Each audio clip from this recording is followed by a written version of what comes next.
काली और गोरी बहू की एसी। उफ ये गर्मी। समीक्षा बहू, जरा पानी तो ले आना। प्यास के मारे गला सूखा जा रहा है मेरा। ये लीजिए पानी माँ जी। इतना गर्म पानी, मटके से पानी क्यों नहीं लाई? माँ जी, मैं रसोई में काम कर रही थी, गलती से मटके को धक्का लग गया जिससे वो नीचे गिरकर टूट गया। क्या? एक तो इतनी गर्मी, ऊपर से मटके का पानी भी नसीब में नहीं। इतनी गर्मी में तो फ्रिज का ठंडा ठंडा पानी पीने का मन करता है और एसी की ठंडी हवा में आराम करने का मन करता है। मेरे बेटे शुभम को आ जाने दे एक बार शहर से, वो ही अब इन चीजों को लेकर आएगा। अनीता का परिवार बहुत गरीब था। अनीता, उसका बेटा रमन, बहू समीक्षा और उसके दोनों पोता पोती बंटी और बबली 2 कमरे वाले घर में रहते थे। उनके घर में हवा देने के लिए बस एक पंखा था और वो भी ठीक से काम नहीं करता था। अनीता को सारी उम्मीद अपने बेटे शुभम से थी। अनीता को लगता था कि उसका बेटा शहर से आएगा तब उनकी घर की सारी परेशानियां दूर हो जाएगी। और एक दिन, माँ, समीक्षा, भाभी, रमन भैया, कहाँ हो आप लोग? देखो मैं आ गया। शुभम बेटा, तू यहाँ, वो भी अचानक से? और ये तेरे साथ कौन है? माँ, इसका नाम मुस्कान है और ये आपकी छोटी बहू है। शुभम की बात सुनकर अनीता को काफी गुस्सा आता है। हमने तुझे शहर जॉब के लिए भेजा था, ना कि किसी शहरी लड़की से शादी करने के लिए। माँ, मुस्कान एक बहुत अच्छी लड़की है। मैं जिस कंपनी में काम करता था, मुस्कान उस कंपनी की मालकिन की बेटी है। माँ जी, गुस्सा छोड़ दीजिए, अब जो होना था वो हो गया। इतना कहकर समीक्षा अंदर से पूजा की थाली ले आती है और मुस्कान का गृह प्रवेश करती है। बहू और बेटे के समझाने पर अनीता शुभम और उसकी पत्नी को माफ कर देती है। जा बहू, जाकर नई बहू को उसके कमरे तक छोड़ा। शुभम बेबी, यहाँ तो बहुत ज्यादा गर्मी है, गर्मी के मारे मेरी तो जान निकल रही है। मुस्कान डार्लिंग, मैंने तुम्हें शादी से पहले ही अपनी घर की हालत तो बता दिया था ना। हम बहुत गरीब परिवार से हैं और अब तुम्हें भी इसी में गुजारा करना होगा। ना बाबा, मैं तो इतनी गर्मी में नहीं रह सकती हूँ। मैं शादी से पहले 1 मिनट भी बिना एसी के नहीं रहती थी, तो अब कैसे रह लूं, वो भी इतनी गर्मी में? मुझे एसी चाहिए। लेकिन तुम तो सब जानती हो ना मेरे और मेरे घर के हालात। मैं एसी कहाँ से लाऊंगा? अगर तुम एसी नहीं ला सकते तो कोई बात नहीं, मैं अपने डैड से कहकर एसी मंगवा देती हूँ। ठीक है, तुम डैड से कहकर एसी मंगवा लेना। अपने पति के हाँ बोलते ही मुस्कान अगले दिन अपने डैड को कॉल करती है और उसके डैड फौरन अपनी बेटी के ससुराल में एसी भेज देते हैं। एसी को देखकर मुस्कान बहुत खुश होती है और जल्दी से उसे अपने कमरे में लगवा लेती है। वाह, कितनी ठंडी हवा है, अब जाकर आराम मिला। पता नहीं ये लोग इतनी गर्मी में कैसे रहते हैं। अगर मैं और एक दिन भी इस गर्मी में रहती तो मर ही जाती। अरे बहू, ये इतनी ठंडी ठंडी हवा कहाँ से आ रही है? माँ जी, ये ठंडी हवा इस एसी से आ रही है। क्या एसी? मुझे तो यकीन ही नहीं हो रहा है कि हमारे घर में एसी आ गया। मुस्कान की एसी लगाते ही सारा परिवार मुस्कान की तरफ हो गया। अब हर बात में घर का हर एक सदस्य मुस्कान की तरफ होता था, जिसका फायदा उठाकर मुस्कान समीक्षा से घर का सारा काम करवाया करती थी और खुद एसी की ठंडी हवा में आराम करती थी। भाभी, ये लो मेरे कपड़े, इन्हें धो देना। मुस्कान, मैंने थोड़ी देर पहले ही कपड़े धोए हैं, तुमने मुझे उस टाइम कपड़े क्यों नहीं दिए? और मैं बहुत थक चुकी हूँ और तुम खुद ही अपने काम कर सकती हो, मैं तुम्हारा हर काम नहीं कर सकती हूँ। अच्छा, बोल तो ऐसे रही है जैसे तुझसे हम मजदूरी करवाते हैं। बहू का तो काम ही यही होता है, घर का काम करना। माँ जी, आप सही कह रही हैं, लेकिन कुछ काम तो मुस्कान खुद भी कर सकती है ना। अभी उसकी शादी को टाइम ही कितना हुआ है, सिर्फ 2 महीने ही तो हुए हैं। तू क्या चाहती है, मैं नई नवेली दुल्हन से घर का काम करवाऊं? जाकर उसके कपड़े धो दे। मुस्कान बहू, चल जाकर आराम करते हैं तेरे कमरे में, वो भी एसी की ठंडी हवा में। हाँ माँ जी, चलिए। समीक्षा को अपनी देवरानी और सास का ये रवैया बिल्कुल भी पसंद नहीं आता है। सुनिए जी, जब से मुस्कान ने घर पर एसी लगवाया है तब से सारा परिवार मुस्कान की तरफ रहता है। माँ जी तो मुस्कान से घर का कुछ भी काम नहीं करवाती है और बच्चे भी अब मुस्कान के पास ही रहते हैं। दोनों पूरा पूरा दिन मुस्कान के कमरे में खेलते हैं, पढ़ाई पर बिल्कुल ध्यान नहीं दे रहे हैं। तो क्या हुआ, बच्चे ही तो हैं, हो जाएंगे पास। और माँ सही तो कह रही है, मुस्कान की शादी को टाइम ही कितना हुआ है। समीक्षा को अपने पति की बात सुनकर बड़ा गुस्सा आता है, लेकिन वो कुछ कह भी नहीं पाती। और ऐसे ही कुछ महीने बीत जाते हैं और अब टाइम आता है बच्चों के एग्जाम का, जिसमें बंटी और बबली दोनों फेल हो जाते हैं। बच्चों के फेल होने पर समीक्षा दोनों बच्चों को बहुत डांटती है। क्या हुआ समीक्षा, क्यों डांट रही है बच्चों को? डांटू नहीं तो और क्या करूं माँ जी, दोनों ही फेल हो गए हैं तो क्या हुआ भाभी, फेल ही तो हुए हैं, दोबारा पढ़ाई कर लेंगे और अगले साल पास हो जाएंगे। चलो बच्चों, जाओ मेरे कमरे में और आराम कर लो। मुस्कान के इतना बोलते ही दोनों बच्चे मुस्कान के कमरे में चले जाते हैं और एसी चलाकर दोनों बच्चे खेलने लगते हैं। ये सब देखकर समीक्षा के सब्र का पारा हाई हो जाता है और अब वो घर वालों को मजा चखाने का सोच लेती है। जब घर पर कोई नहीं होता तो वो चुपके से मुस्कान के कमरे में जाकर एसी का पीछे का वायर निकाल देती है, जिसकी वजह से एसी चलना बंद हो जाता है। बाहर कितनी गर्मी थी ना। हाँ माँ जी, चलिए मेरे कमरे में चलते हैं।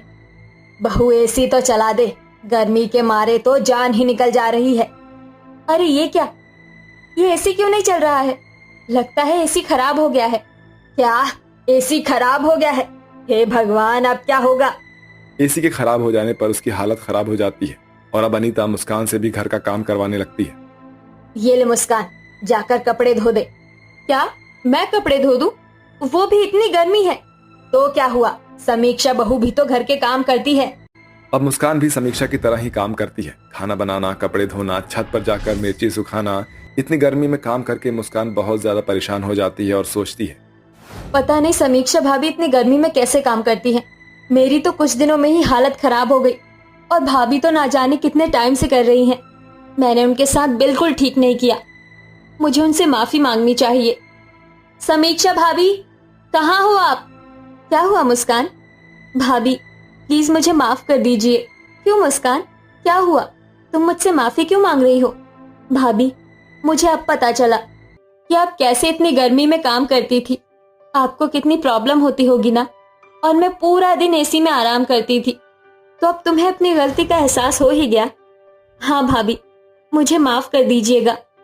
अरे बस बस, मैंने ही तुम्हें और घर वालों को उनकी गलती के बारे में बताने के लिए एसी का वायर निकाल दिया था और अब मैं खुश हूँ कि तुम्हें अपनी गलती का एहसास हो गया। समीक्षा मुस्कान को माफ कर देती है और दोबारा से एसी का वायर लगा देती है। अब सभी लोग साथ में एसी की हवा का मजा लेते हैं और सभी लोग खुशी खुशी रहने लगते हैं। यामिनी अपने पति और 2 बेटों के साथ रहती थी। वो लोग काफी गरीब थे, इतने गरीब कि उनके पास रहने के लिए अपना घर भी नहीं था। सुनिए जी, मुझे तो बड़ी टेंशन हो रही है। क्यों?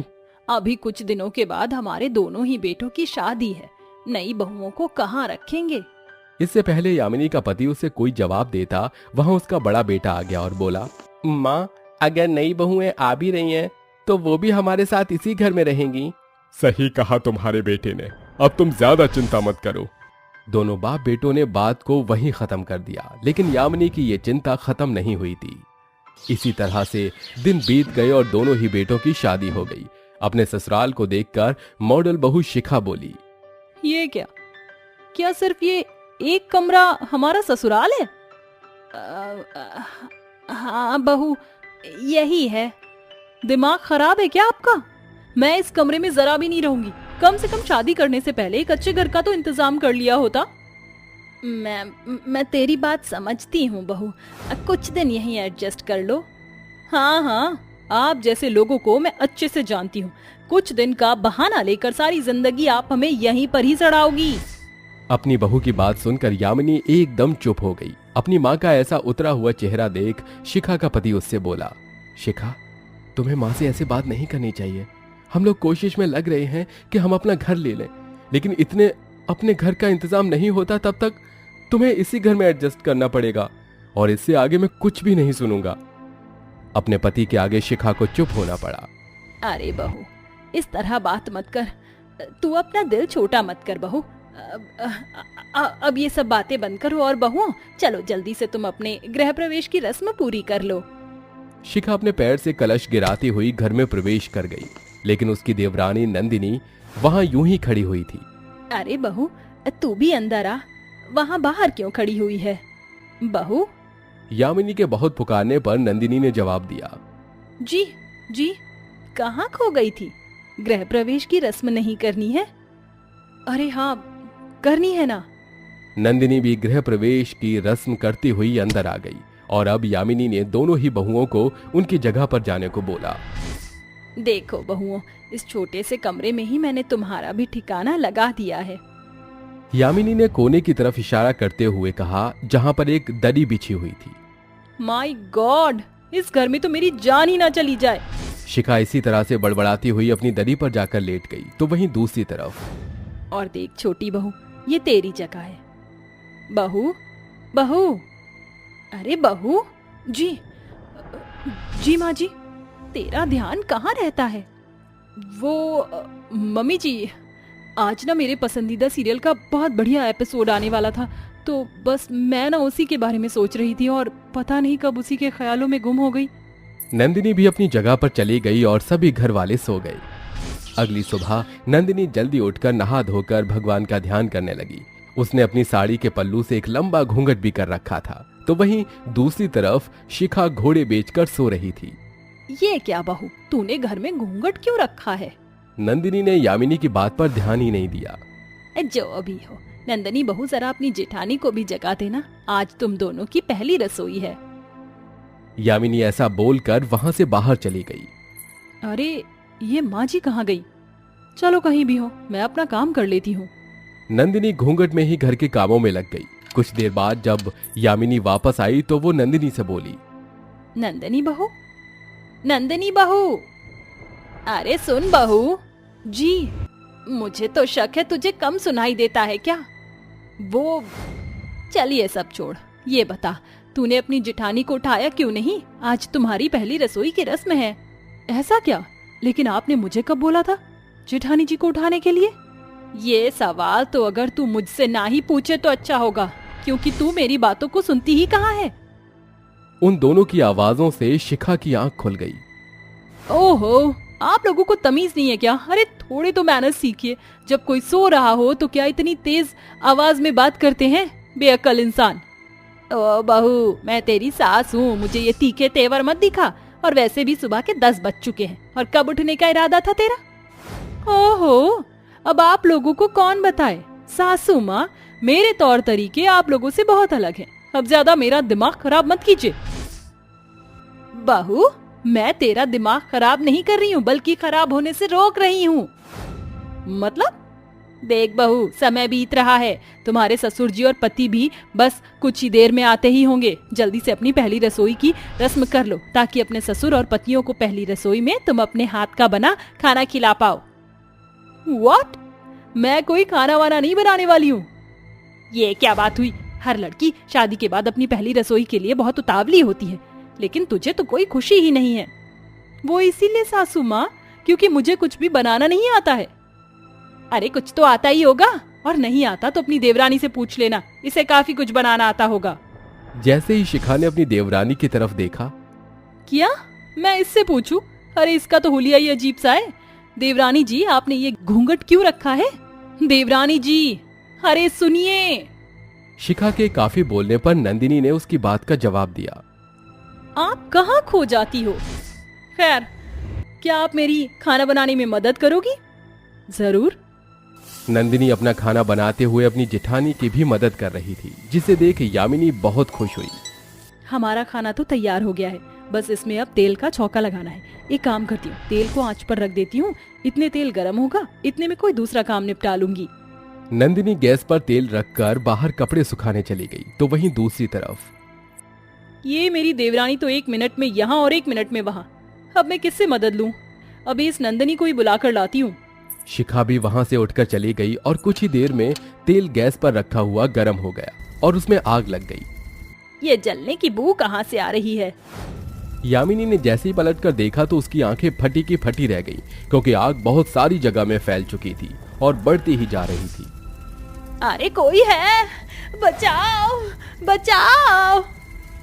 उसकी दोनों ही बहुएं बाहर थीं। नंदिनी का तो ध्यान उसकी सास की आवाज पर नहीं गया, लेकिन शिखा ने अपनी सास की आवाज को सुन लिया। नंदिनी जल्दी चलो, शायद सासू माँ मुसीबत पे हैं। शिखा नंदिनी को भी लेकर भागी। दोनों ने अपने घर जाकर देखा तो वो दोनों दंग रह गई। पूरे घर में आग फैल चुकी थी। ओह माय गॉड, मुझे कुछ करना होगा। शिखा ने जल्दी से फायर ब्रिगेड को बुलाया। कुछ ही देर में फायर ब्रिगेड ने आके पूरी आग को शांत किया। यामिनी को वैसे तो कोई नुकसान नहीं हुआ था, लेकिन वो बेहोश हो चुकी थी। दोनों बहुएं अपनी सास के होश में आने का बेसब्री से इंतजार कर रही थीं। ये सब मेरी गलती है, मेरी गायब दिमागी की वजह से आज माँ जी की ये हालत हुई। अगर मैं तेल को गैस पर ना छोड़ती तो ऐसा कुछ भी नहीं होता। नंदिनी ऐसा बोल ही रही थी कि तभी यामिनी को होश आ गया। बहू, हमें हमेशा ही अपने आँख, कान और नाक खुली रखनी चाहिए ताकि कभी भी ऐसी गलतियां ना हो। अपनी सास की बात अब नंदिनी के समझ आ गई थी और उस हादसे में शिखा का भी पूरा घमंड जल चुका था। यामिनी के बेटों ने एक नए घर का इंतजाम किया क्योंकि उनका घर जल चुका था और अब सभी अपने नए घर में खुशी खुशी रहने लगे।